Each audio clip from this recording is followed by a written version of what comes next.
University Sports Extraordinary on Atlantic Television Network. On today's edition of the show, I have Emmanuel Michael. Good evening to you, Michael, and welcome to the show. Beautiful evening to you, Kingsley, and good evening to teaming viewers out there. Of course, it's a local derby that we'll be having with the Ghanaians, and that game is currently on. I was actually relieved when you actually gave us that breaking news that Nigeria have taken the lead. I think it's an exciting moment. Always great to be here. So it is Nigerian Jollof 1, Ghana Jollof 0. So an impressive one. Of course, we got to go from through a penalty, and that was taken by Siri. There's one man who actually make his appearance once again for the Super Eagles of Nigeria. We'll talk about that, of course, as the show progresses. Well, let's take a look at the All-African Games as Esibrumi flew to the gold medal for the women's long jump event for the 13th African Games to be concluded in Accra, Ghana tomorrow. Brumi won the precious medal with a first round 6.92 meters jump to retain the gold as she won at the last edition in Rabat, Morocco in 2019. Michael, what a jump, and of course a gold medal for Esibrumi. Impressive one for Esibrumi there. Before this final, I actually expected her to also live up to the expectation. You know, looking at what she did last time out in this same competition, I think it was quite great. And also coming to this All-African game in Ghana, she was beaming with a whole lot of confidence because she had a very, very good season so far. Coming this far, I think it's a plus to her. Also winning the title, defending the title that she won last time out, I think for me, I think I'm pretty happy. It goes a long way to show us that if you are dedicated in what you love doing, definitely success will come around. I think for me, it has been an impressive one for generally for Nigerian athletes out there, as they have taken the opportunity to also put Nigerians on the map out there when it has to do with the athletic world. I think for me, I'm pretty happy for Esibrumi defending her title. What an incredible way to do that. What an incredible way, of course, to clinch another gold medal at the All-African Games in Ghana. It was a welcome relief for the Delta flying queen, who many athletes which many athletics watchers had hope of would face stiff competition from Mutusoro, who had Africans leading 6.87 meters jump before the games in Ghana. Now, surprisingly, Brumi was untouchable, despite not getting anywhere near her personal best of 7.17 meters. Brumi, hat-trick African champion, double Commonwealth Games champion, a bronze and silver medal winner at the Athletics Championship in Doha, and Eugene was good enough to rule the continent till the next games. Now, instead of Usoro, it was new girl Pristina Ochonogo who claimed the bronze medal with her 6.67 meters jump.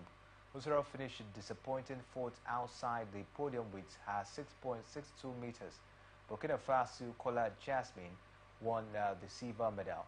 Now, in the women's discus throw, defending champion and African record holder Chioma Onyekwere was upset by compatriot Obiagiri Amechi. Now, Obiagiri won the gold medal with her 58.93 meters throw. Onyekwere settled for the silver with 58.03 meters, while Cameroon's Nora Moni took the bronze medal. Nigerian men and women booked their places in the finals of the 200 meters event to hold today.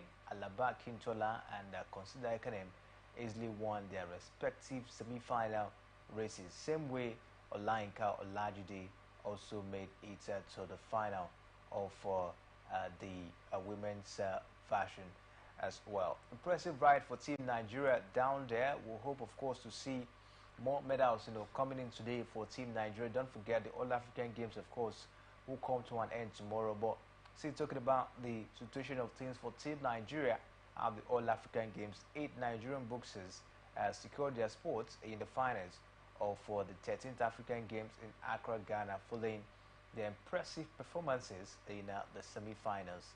Zainab Adeshina led the charge when she defeated Grace Fambo led from Liberia by a resounding 5-0 victory to secure her place in the final of the women's 50 kg category. Joining additional in the finals is Joy Ojo, who delivered a stellar performance against Khalid Elimi of Tunisia to advance to the final of the women's 57 kg event. In the women's 57 kg UK-based Patricia Mbata, who recently lost in the final of the World Olympic qualifiers in Italy, defeated Kramin Desunda of Mozambique by points to also qualify for the final. Meanwhile, in the men's division, Dalapo Omole, who already qualified for the 2024 Paris Olympic last year, defeated Ngulube Abat of Zambia with a commanding 5-0 victory to secure his place in the final of the men's 57 kg event. Michael, impressive feat, of course, for Team Nigerian boxers getting to the finals of the All African Games. Yeah, impressive feat, Kingsley. And this goes a long way to tell you that if we can actually invest more in boxing and also able to harness the talent that is bound in a boxing federation, we can actually, go places. We can actually put ourselves, put our name on the map out there.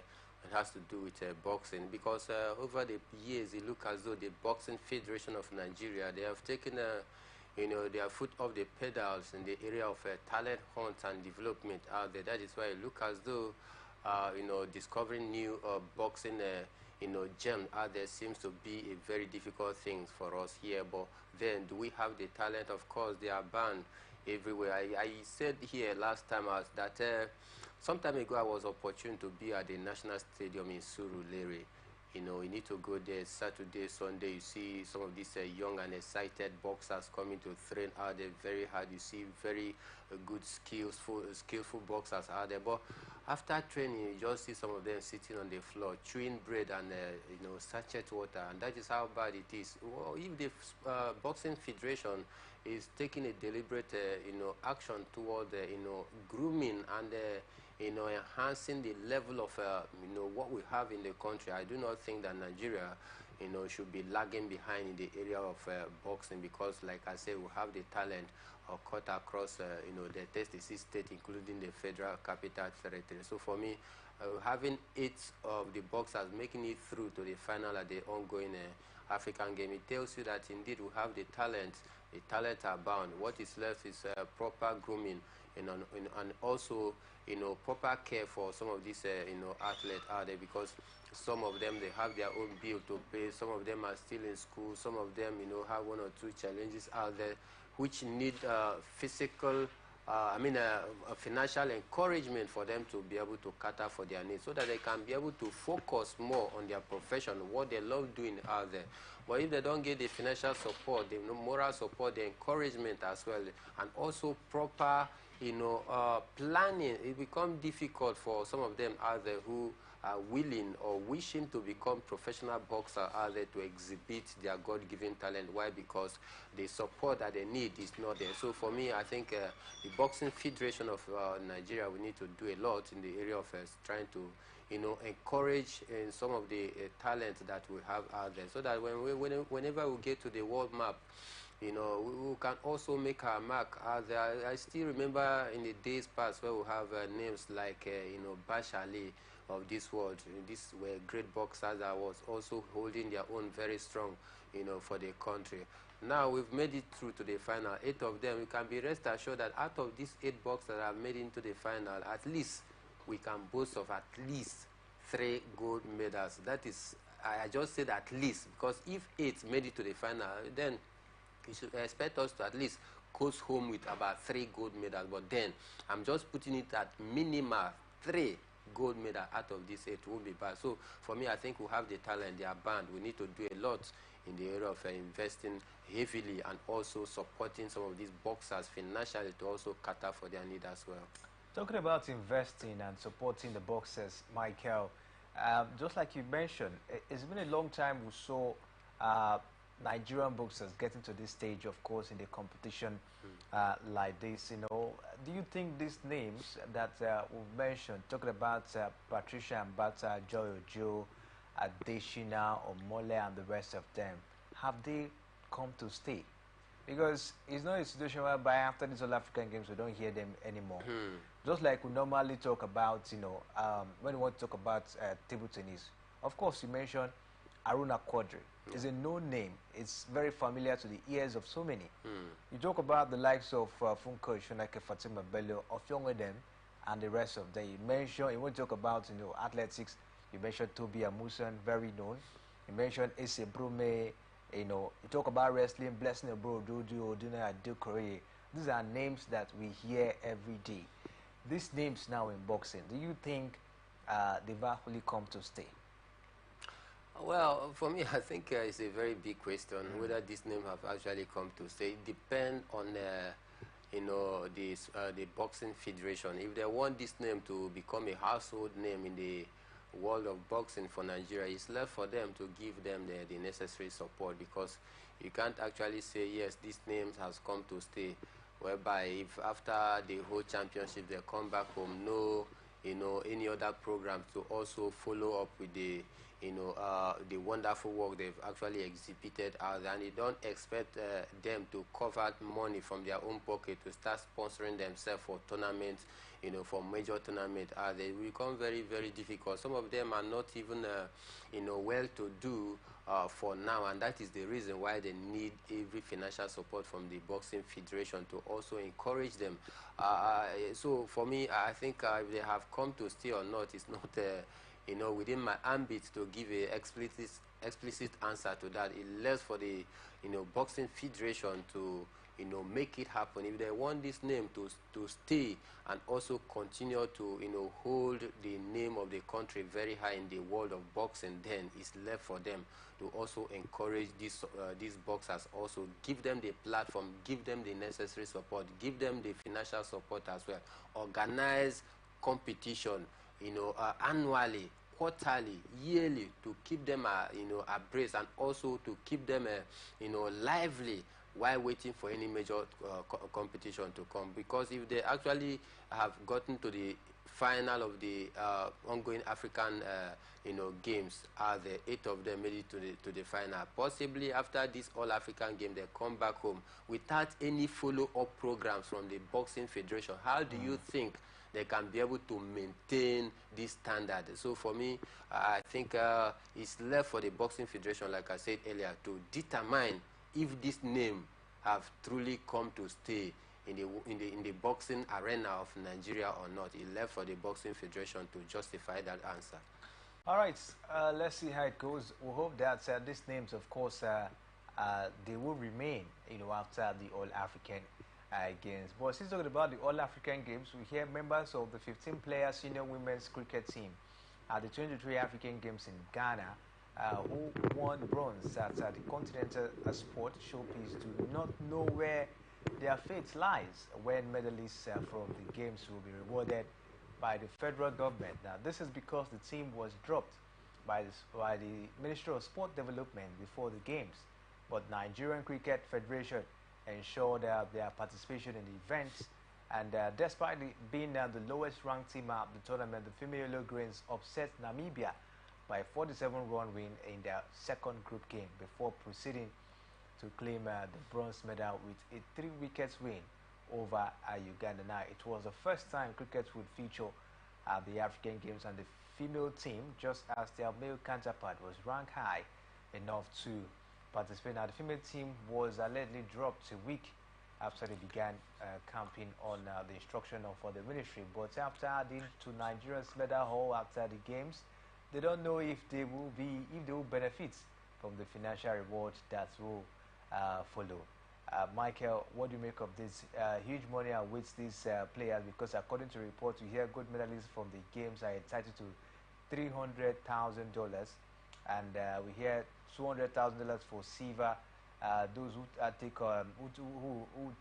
took the silver medals, and for those who took bronze, they will be given $1,000, which is about 1.4 million naira, as at yesterday's exchange, rates. So what do you make of it? Take a look at the situation at this point in time. They are not sure if they will get this money because of the fact that the Sport Ministry didn't include them in their budgets before the All-African Games. So the federation who caters for them to get to the games. What do you make of it? At least they've added something to the federation. A bronze medal being added to the medal tally team Nigeria won. Don't you think they should be considered?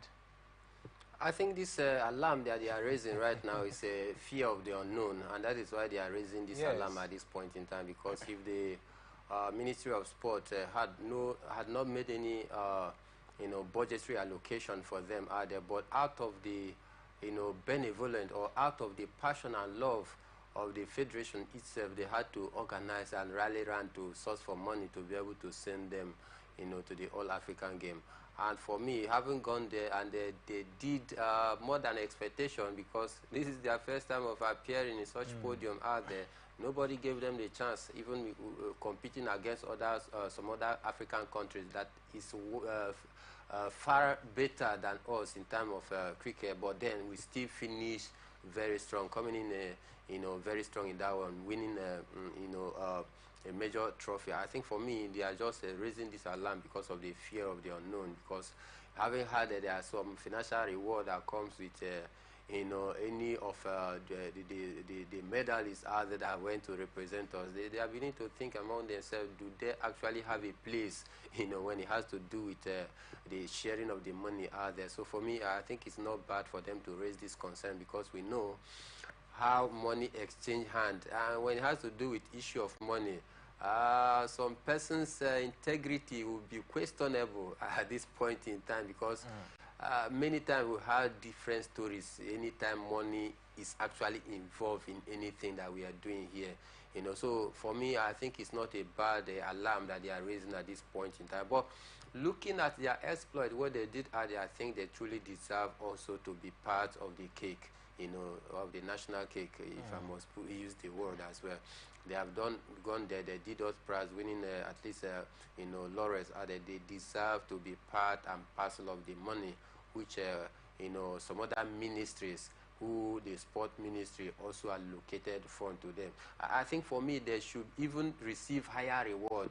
Having gone there, not from the purse of the sport ministry, but from the purse of the federation itself, I think they should even receive a double reward for that. Because if the federation of the ministry itself was unable to rally around and get money at the dime minute to send them there, we wouldn't have been able to add that medals into our kitty. So for me, I think the Ministry of Sport should do everything as well to include them, in the money sharing formula. All right, let's see how it goes. We hope that the ministry will include them in the money sharing formula. A lot, of course, awaits these athletes, after the games tomorrow. A lot of money, especially for the likes of Toby Amusan, Ese Brume, and the rest of them who won gold medals. A huge amount of money, of course, waits them when the All-African game, of course, comes to an end. But Michael, yes, a huge amount of money as well still awaits the Falcon, despite the fact that they didn't get a gold medal in this particular one. They were beaten yesterday by the Black Princess of Ghana, 2-1. It ended in that particular one after extra time. Not a very good result for me, because heading into the game, I expected the Falconers to go all out and get the gold. And of course, as a defending champion, you expected them to do better compared to what they did last night, where they actually played all 90 minutes. Even in, the extra time, they could not rifle a single shot on target. That was how disappointing it was for Christopher Danjuma and his girls are there. Heading into the final, we actually had a 100% record, winning all our 3 games, scoring 8 goals, conceding none. The confidence was high, getting to the final. But whenever the Ghanaians, in whichever category, sporting category, that we lock on against them, it is always a very, very close and a difficult encounter. And that is what happened to Falconet. They were actually not, able to take their chances, and as well, they lost concentration at some point of the game. And that is what actually, undue them. That is why they were unable to get the needed victory. After scoring first, they had to lower down their guard. The Ghanaians came in attacking from all fronts, unable to contain the firepower from the Ghanaians, and that is how we considered the equalizer. And as though that was not enough, we also gave them a room to get the winning goal. You saw the winning goal, very beautiful goal outside 18-yard shot. It was a thunderbolt. I think for me, was a disappointing outing for the Falcon. But then, not that disappointing, because after all, some teams, some nations or some country also, came for this one, but they couldn't even make it past the group stage. But we were able to get to the final. But looking at the pedigree of, Nigeria when it has to do with women football in Africa, at least it always give us that edge, because we've actually carved, that fear factor. We've been able to carve a niche for ourselves when it has to do with women football in Africa. So everybody expected the Falconer to have the better of the Ghanaians, but then I think football is always like that. It's not the way we do the permutation, the mathematics, and all of the forecasting. It doesn't go that way. You just have to do with the outcome in the pitch of play. And for me, yesterday we were not good enough, and that is why they had to pip us for the gold medal. All right, let's take a look at the medals table as it stands now. Egypt, of course, still leading on the medals table with a total of 94 gold medals, 43 silver, and 38 bronze. A total of 175 medals for the Egyptians. For Nigeria, it is 37 gold medals, 26 silver, and 36 bronze medals for Nigeria. A total of 98 medals for Nigeria, 29 gold medal for South Africa, which are, of course, they are third, with 30 silver medal, 39 bronze medal, and 98 medals in total for South Africa. Algeria fourth with 24 gold medal, 33 silver, and 42 bronze medal. A total of 99 medals, of course, for Algeria. And Tunisia fifth with 18 gold medal, 22 silver, 33 bronze, and 73 medals in total for Tunisia. That's how, of course, the medals table stand, as it is. But let's move away from that as we'll take a look at another feat for a Nigerian wrestler, and no other than Nigeria's Odunaya Dokori, an Olympian. Of course, she's now ranked #1 globally in the 57 kg category with 49,000 points, according to the United World Wrestling latest rankings. Michael, what do you make of this feat, for Odunaya Dokori? For me, I think it's an impressive one. The cumulative point he actually garnered from this All-African game gave him an edge, and that is the reason why he had to jump and leapfrog others to the first position out there. For me, I think it's an encouraging one for the Nigerian wrestlers. It goes a whole long way to tell you that when you put the right people at the right aim of affair, they are definitely going to bring out the best in them, and you certainly see the difference in every organogram of such a federation, and that is what we are seeing in the wrestling federation, where Daniel Igali, one man who also have seen it all in the international scene as well, donning on the color of Nigeria, did us proud as well, achieved a whole lot for himself and for the country. Now, being in a position of administrative capacity is also showing that prowess of being a good administrator. I think for me, it's a good one going forward. If other federations in the country can actually put up half of the effort that Daniel Igali in the Wrestling Federation is actually putting to ensure that at least he put Nigerians on the map when it has to do with wrestling. If other federation is also, putting such an effort, I tell you, I mean, by now, maybe we'll be competing with the Egyptians in the medal log, very closely, because looking at the medal log right now, I think we are nowhere near the Egyptian, who is seated there first with 91 gold, and then Nigeria playing the second fiddle with 37 gold. So if other federation is putting such an effort, just the way Daniel Igali is doing in the wrestling federation, I think we should be going far by now. So in all, I think it was a good fit for Adekoroye out there. Good feats for Odunaya Adekoroye. All right, away from that, let's take a look at our para athletes, because they also put up a very, very impressive performance as well.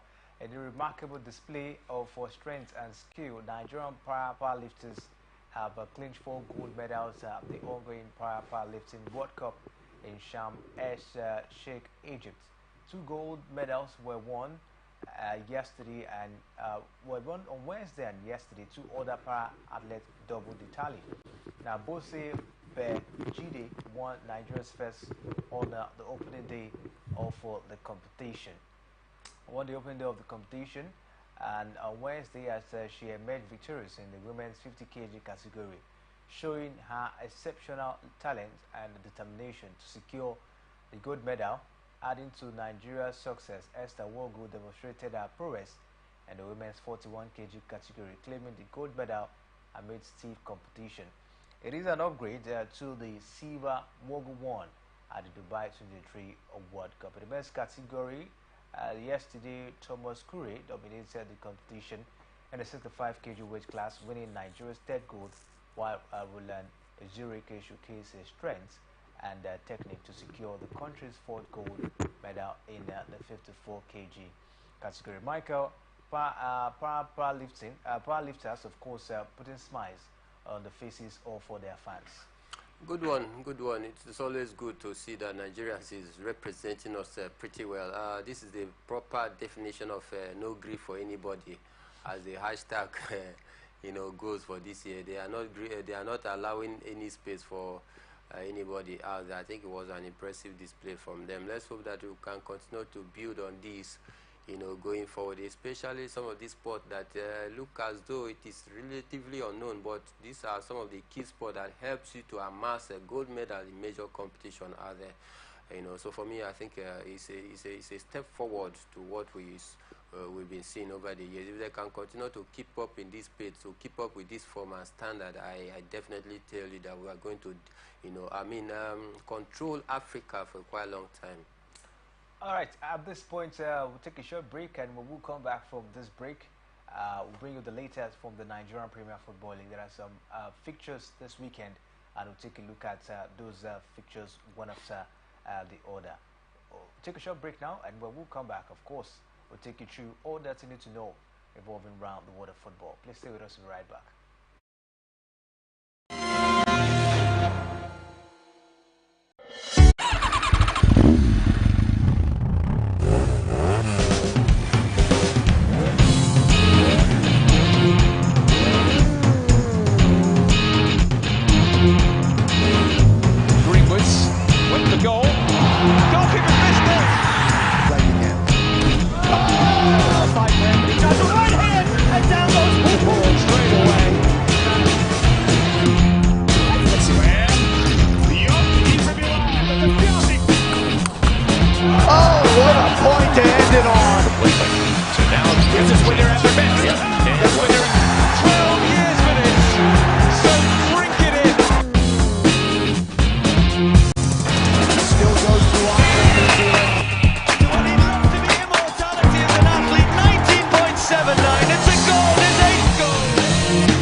People into the country illegally. That is amazing. Honourable you human trafficker. Honourable they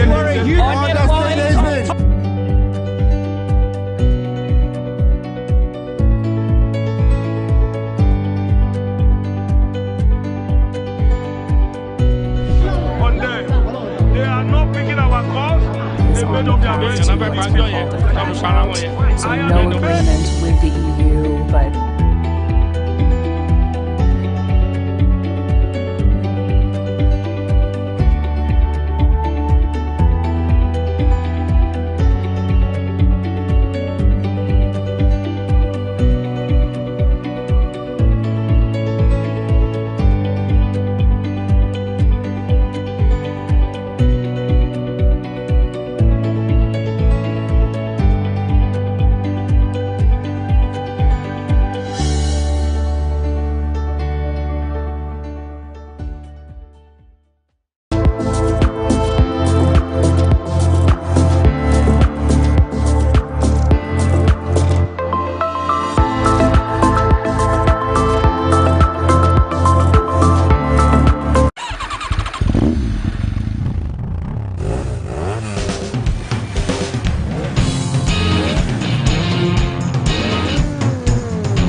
when you're at the best. That's when you're 12 years for this.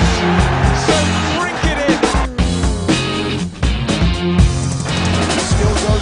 You're welcome back to the Sports Extraordinary on Atlantic Television Network, and of course, we're bringing you the latest revolving around the world of sport. The game between the Super Eagles of Nigeria and the Black Stars of Ghana, of course, is still on.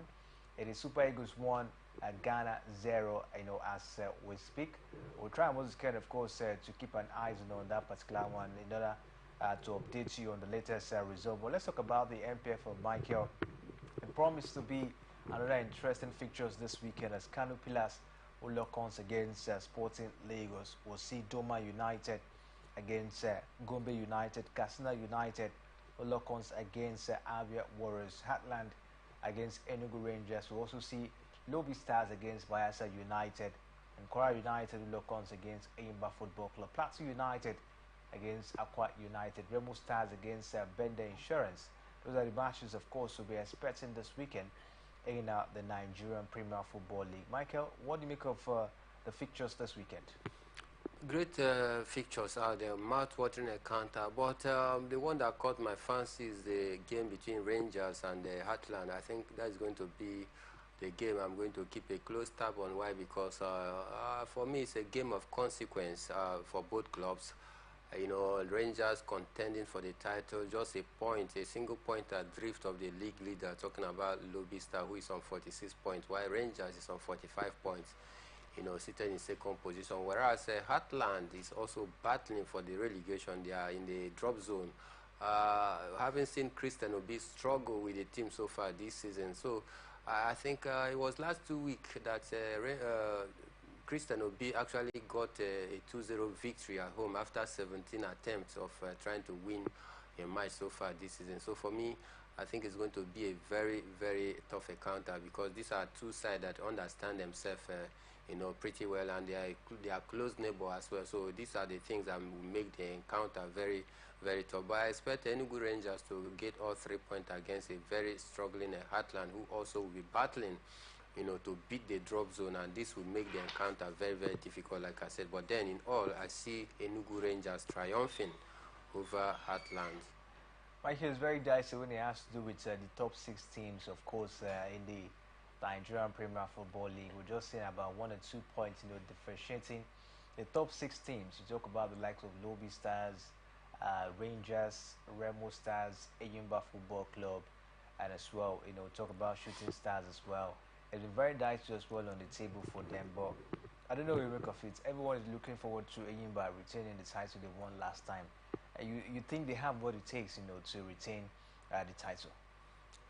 Yeah, they do. They do have what it takes to retain the title. Looking at the way they've played this season, also contending for the title as well. Just a few points adrift of the league leader, which is Lobby Stars. I think for me, they have what it takes. We saw one of their players is joint top scorer in the league so far, talking about Mbauma. It tells you that they have the quality. Also, Daniel Daga is also back in the camp after their dismal outing with the under-20. After his dismal outing with the under-20, out there in the in the ongoing African Games out there in Ghana. So I think for me, they have what it takes to also, defend the title they won last time. But then there's a whole lot of competition in the NPFL for this season. And for me, I think I'm pretty happy.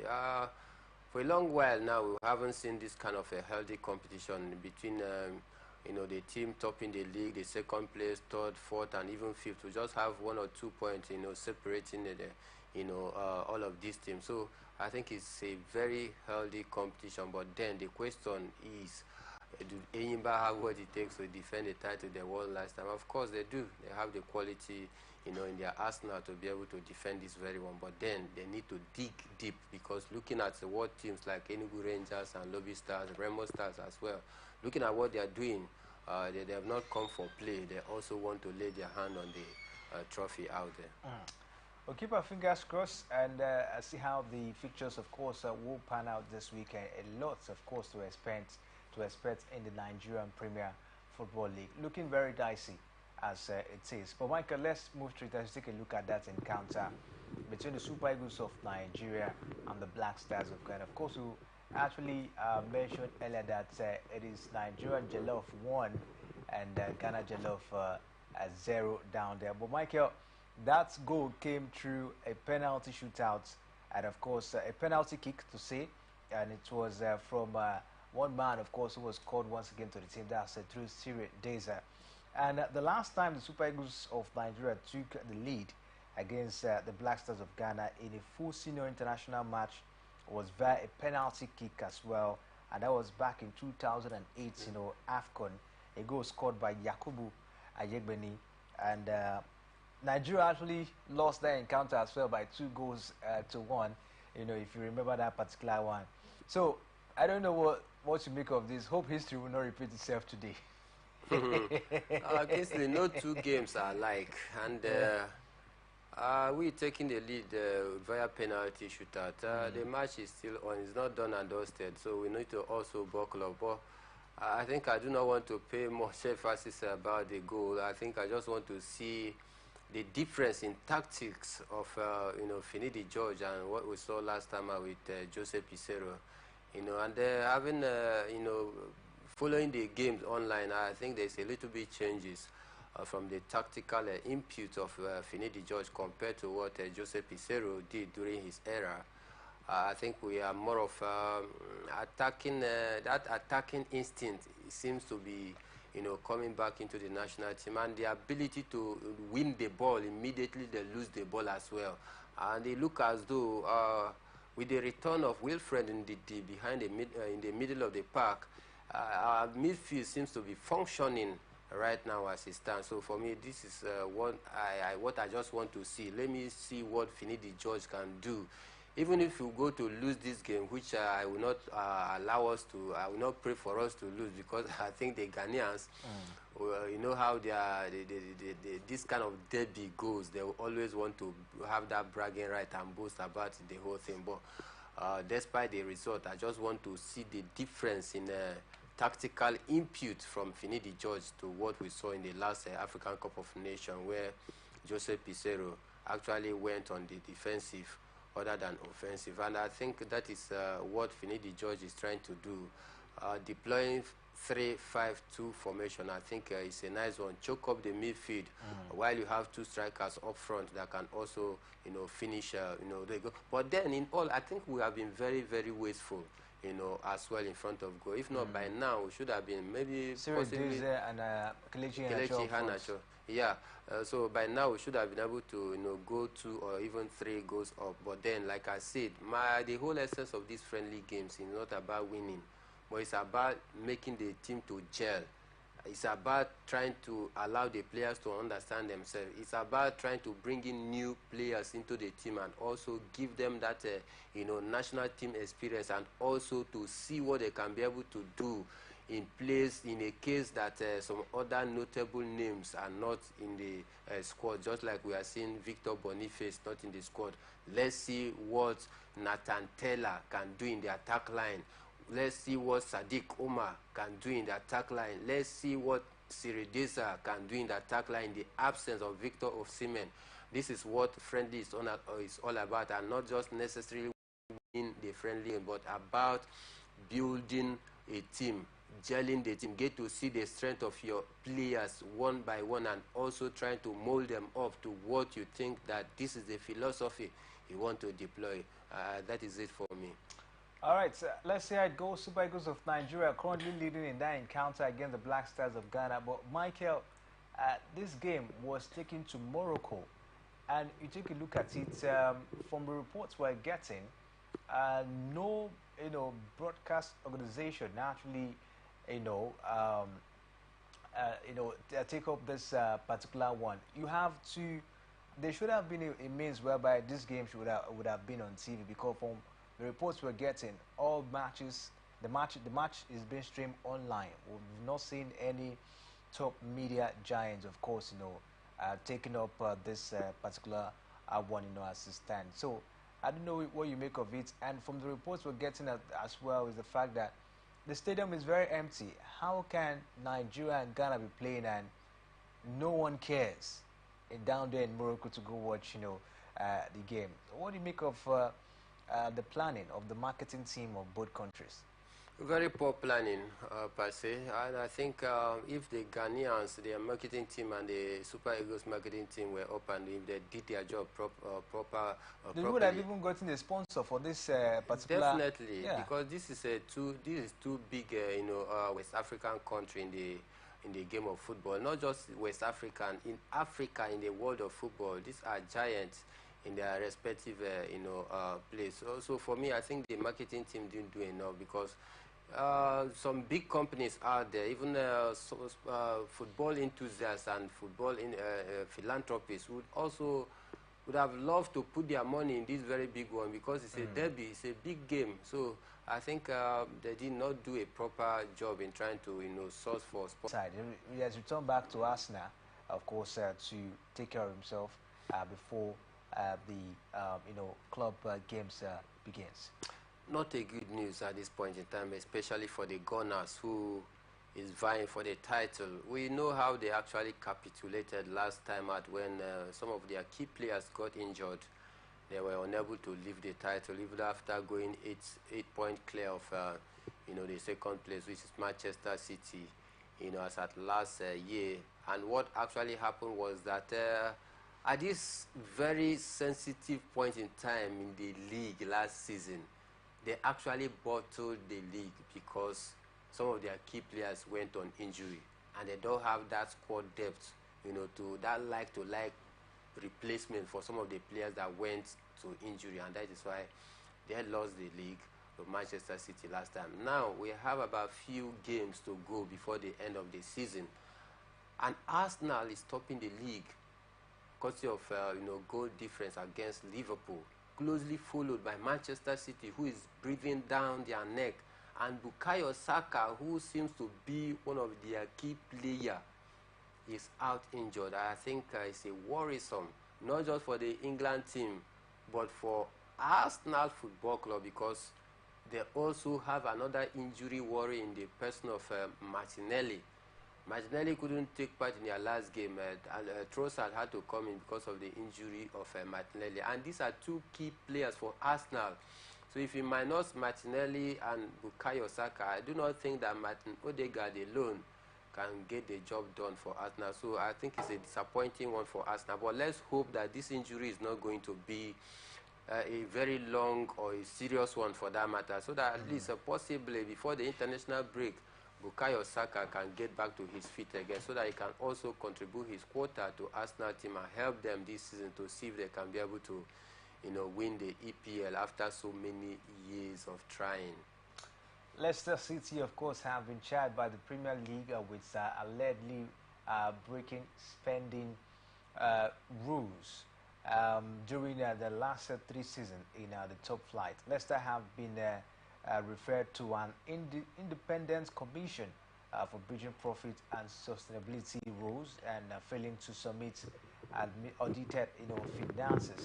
If found guilty, the Championship high flyers could face a point deduction, and the Foxes are also subject to a separate financial probe by the English Football League. Now, Leicester, who were relegated at the end of last season, said they were surprised and disappointed by the timing of the Premier League's action when the club is not in the top flight. Michael, what do you make of the situation for Leicester? The Premier League board, they've been up and doing in terms of deducting points and putting heavy sanctions on team. We've seen it happen to Everton. We've seen it happen to Nottingham Forest. Now Leicester City, they actually look for them where they are in the Championship. Despite the fact that they're not playing in the Premier League. But why they're not happy with the timing? Why did this particular probe came when they were in the Premier League? Why now in the Championship? It doesn't mean when and where and how. The question is, did you commit a crime? Yes or no? Then you would have sanctioned them immediately. Sanctioned them immediately. They went to relegation last season, and of course, before you can fall prey to this financial fair play rules. We're talking about the Premier League, what is it called, accountability stuff out there. You have to spend 3 good seasons. 3 seasons, that is how they count it for you. And in the space of that 3 seasons, you are allowed to incur a loss of £105 million. That means that if you are dividing that into 3 seasons, that is about 35-point-something million pounds per each season. Now, after that 3 seasons, if you are caught that you were unable to balance your book proper, then it means that you are fall prey to that law. Now, they did not wait for that 3 seasons and they went to relegation. And you think because you went to relegation, you now did carry over of the law that you follow. I think maybe when you come back, you are going to forget the law that you've actually faltered. No, the law must take its full course. Whether you run down to the Premiership, to the Championship, or even Division 1, you must also come back and serve your punishment. That is what it means. The timing of when this is coming in, for me, doesn't matter. In fact, this should be a very good timing, so that if you pain them so hard, that is what it means for you to fall prey of the law, for you to go against the stipulated rules that is governing the game. So whether they are in topping their league, topping the table out there in the Championship, and they are trying to bounce back in the Premier League, and so this is because of the fact they are trying to bounce back. Why now that we are topping the Championship, they want to deduct this? So it would have been okay if they were seated in 10th or even 12th position. It would have been okay for such point to be deducted, but not okay just because they are topping the league and have few games, before the wrap up of the Championship. So for me, I think the law must take its full course. Let's say I'd go for Leicester. We hope they have been able to survive, this particular board. I think the Premier League board, they've been up and doing, just like we've seen the NPFL board as well, been up and doing, taking out points from teams. And I think they are borrowing a leaf. They are trying to borrow a leaf from the English Premier League as well. We commend their efforts. All right, we'll call it a wrap at this point on the show. We'll be back tomorrow. 7 a.m. Sports Personality, of course, will come. We'll make a return as well by 6 p.m. tomorrow for Sport Extraordinary. Special thanks to Michael for doing justice on the show this evening. My name is Kingsley Mani. You can go down to our different social media handle. The conversation continues right there. My name, of course, I told you, is Kingsley Emmanuel. Have a terrific Friday evening. Immortality as an athlete, 19.79. It's a goal, it's 8 goals.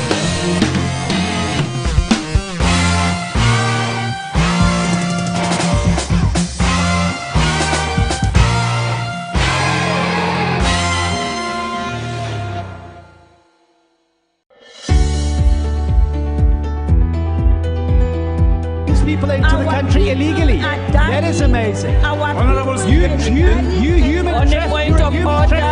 Honorable